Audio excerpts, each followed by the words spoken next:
আমি না একটা ক্ষীর বানাচ্ছি পাটিসাপটার জন্য। দুধটা কিন্তু অনেকটা ঘন হয়ে গিয়েছে, তো তার মধ্যে আরেকটু ঘন করার জন্য আমি এরকম 1 প্যাকেট আমুল দুধ দিয়ে দিলাম। এবার নাড়তে থাকবো। ক্ষীর তো রেডি হচ্ছে। তারপর একটা জিনিস বলে দিচ্ছি, এটা কিন্তু চাল বাটা, আমি বেটেছি। এটা গুঁড়োও পাওয়া যায়। ক্ষীরের মধ্যে একটু চাল বাটা বা গুঁড়ো অ্যাড করলে আরও সুন্দর ঘন হয় আর একটু বাড়ে। তো এই যে ক্ষীরের মধ্যে আমি অল্প করে একটু চাল বাটা অ্যাড করছি, আর দেবো না।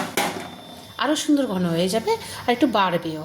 আর একটু মনে হবে না যে আমি চাল বাটা মিশিয়েছি, এত টেস্ট হয়। চাল বাটাটা দেওয়াতে দেখুন পুরো ঘন হয়ে গেছে। এবার রইল চিনি। স্বাদ অনুযায়ী চিনি দেবেন আপনারা, যে যতটা মিষ্টি খাবেন। দেখুন ক্ষীরটা কিন্তু পুরো রেড। তো আমার চ্যানেলে কিন্তু প্রচুর পিঠে, পাটিসাপটা, অনেক পিঠে দেওয়া আছে। একটু দেখবেন আমার চ্যানেলটাকে।